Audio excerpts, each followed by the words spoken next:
Komisi Pemberantasan Korupsi (KPK) hari ini memeriksa Bupati Lampung Selatan Rico Mendoza.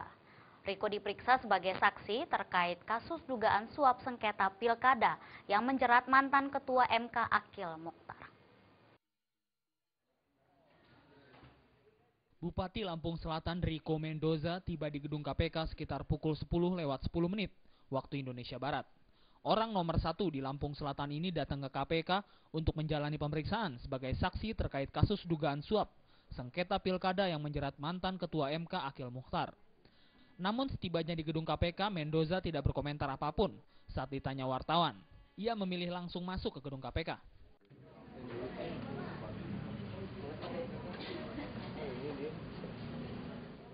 Nama Bupati Lampung Selatan ini ikut diperiksa KPK, diduga karena keterlibatan Susi Turhandayani, seorang pengacara yang ditangkap KPK beberapa waktu lalu, terkait kasus dugaan sengketa Pilkada Lebak Banten yang ditangani MK. Susi yang malang melintang di MK, ia kerap menangani sejumlah sengketa pilkada di sana, salah satunya di beberapa kabupaten daerah Lampung. Berkas Susi saat ini sedang dilengkapi oleh penyidik KPK. Belum diketahui kapan pastinya Susi akan menjalani sidang perdana di Pengadilan Tipikor.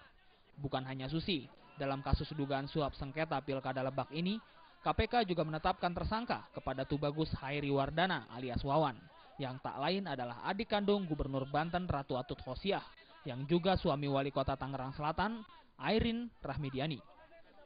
Dari Jakarta, Ade Tata Permana melaporkan. Mantan Ketua Mahkamah Konstitusi Mahfud MD membenarkan dirinya yang membuat ruang karaoke di rumah dinas Ketua MK di Jalan Widya Chandra, Jakarta Selatan. Namun Mahfud tidak mengetahui jika koleganya yang pernah menjabat sebagai Ketua MK, Akil Mukhtar, menggunakan tembok ruang karaoke tersebut sebagai tempat menyimpan uang. Mantan Ketua Mahkamah Konstitusi Mahfud MD mengaku kaget mengetahui koleganya yang pernah menjabat sebagai Ketua MK, Akil Mukhtar, menyimpan uang di tembok ruang karaoke di rumah dinas Ketua MK di Jalan Widya Chandra, Jakarta Selatan. Mahfud mengakui bahwa dirinya yang membuat ruang karaoke tersebut saat masih menjabat sebagai Ketua MK. Namun Mahfud mengaku tak mengetahui jika ruang karaoke berukuran 4x5 meter itu disulap Akil sebagai tempat menyimpan uang. Menurut Mahfud, saat dirinya tinggal, tidak ada celah sedikit pun di ruang tersebut untuk menyimpan uang. Mahfud menduga Akil telah merenovasi kembali ruang karaoke tersebut. Tembok itu dijadikan tempat menyembunyikan uang. Emang ada celah Pak di tembok ini itu untuk simpan uang? Nah, dibangun lagi oleh Akil kali. Oh, direnov berarti Pak ya? Mungkin direnov. Jadi di tembok itu di belakang di datam pengedap suara itu isinya uang. Nah itu di seluruh sisi tembok apa khusus bagian tertentu? Pokoknya tembok karaoke itu digunakan menyimpan uang. Saya tidak tanya pas seluruh sisi tembok apakah jumlahnya berapa. Di belakang mau jalan? Ya, yang jumlahnya berapa saya tidak tanya. Lebih lanjut, Mahfud mengatakan bahwa ruang karaoke yang dijadikan tempat untuk menyimpan uang oleh Akil juga sudah ditanyakan oleh penyidik KPK beberapa waktu lalu. Menurut Mahfud, uang di karaoke tersebut telah disita KPK. Namun Mahfud tak mengetahui secara pasti berapa jumlah uang Akil yang disita KPK. Dari Jakarta, Rifan Alfidian melaporkan. Meski merasa dihianati, Partai Demokrat berencana tetap memberikan bantuan hukum untuk mantan Ketua Umum Partai Demokrat, Anas Urbaningrum. Bantuan hukum akan diberikan apabila Anas meminta langsung. Penahanan Anas Urbaningrum membuat dampak yang merugikan bagi Partai Demokrat. Anas sempat mengeluarkan pernyataan yang memojokkan partai berlambang Mercy tersebut. Meski dianggap mengkhianati Partai Demokrat dengan pernyataannya, Partai Demokrat masih memberikan perhatian dengan memberikan penawaran bantuan hukum kepada mantan Ketua Umum Partai Demokrat itu.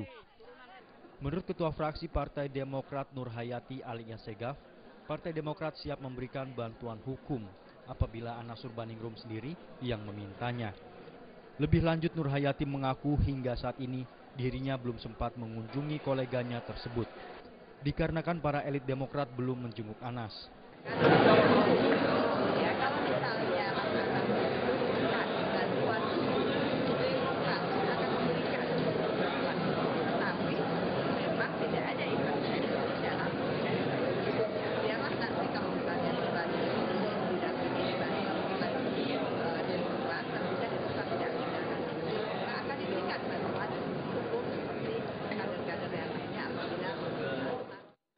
Mantan Ketua Umum Partai Demokrat Anas Urbaningrum resmi ditahan oleh Komisi Pemberantasan Korupsi Jumat lalu.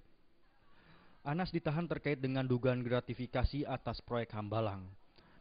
Dari Jakarta, Agus Purwoko melaporkan. Sejak diresmikannya Badan Penyelenggara Jaminan Sosial BPJS Kesehatan pada awal Januari lalu, saat ini sudah ada sekitar 116 juta lebih peserta JPS yang terdiri antara lain dari peralihan Askes dan Jamkesmas. Sementara untuk peserta mandiri BPJS Kesehatan mengklaim sudah ada 162.000 lebih peserta mandiri yang mendaftar. Sesuai instruksi Presiden, Rabu siang Badan Penyelenggara Jaminan Sosial BPJS Kesehatan menyampaikan evaluasi untuk program yang baru berjalan 2 minggu ini. BPJS Kesehatan mengklaim saat ini sudah 116 juta lebih peserta BPJS Kesehatan. 116 juta lebih itu terdiri dari peserta peralihan, termasuk peserta Askes Sosial, Jamkesmas, Jaminan Kesehatan Masyarakat, TNI, Polri, Jamsostek, JKA, Jaminan Kesehatan Aceh, dan KJS, Kartu Jakarta Sehat. Sedangkan peserta BPJS yang terdaftar secara mandiri untuk kelompok pekerja, bukan penerima upah dan bukan pekerja sebanyak 162.000 peserta. Sementara itu untuk Jamkesda, Jaminan Kesehatan Daerah, dari 32 kabupaten yang sudah terintegrasi sebanyak 3.500.000 lebih. Bahwa sudah ada 116.122.065 peserta yang kita migrasikan datanya. Seperti teman-teman ketahui, dari peserta Askes Sosial, peserta Jamkesmas, peserta TNI aktif, Polri aktif, kemudian peserta Jamsostek, itu ditambah dengan JKA, Jaminan Kesehatan Rakyat Aceh itu, JKRA, dan juga dari KJS, yang dari 1 Januari mereka sudah ikut. Nah, itu sudah kita migrasikan datanya, totalnya tadi saya sampaikan sekitar 116 juta. Nah, selain itu juga ada pekerja bukan penerima upah dan bukan pekerja yang mendaftar secara mandiri. Teman-teman tahu persis, teman-teman yang memberitakan betapa besaran iuran BPJS yang ditetapkan pemerintah bagi peserta di luar penerima upah berkisaran 25.500 per bulan per orang untuk rawat inap kelas 3, 42.500 untuk kelas 2, dan 59.500 untuk kelas 1. Adapun iuran bagi terima upah 4,5% dari gaji per bulan. Namun BPJS tidak berlaku bagi korban bencana nasional karena sudah ada anggaran penanggulangan bencana. Sedangkan bagi pengemis dan gelandangan, Departemen BPJS berharap bantuan dari Kemensos untuk mendata setiap gelandangan dan pengemis yang ada agar mereka juga berhak mendapatkan BPJS. Dari Jakarta, Sumantri melaporkan. Kami masih memiliki sejumlah informasi lainnya. Di antaranya belum terima bantuan dari pemerintah, sejumlah korban longsor nekat blokir jalan. Informasinya setelah yang satu ini.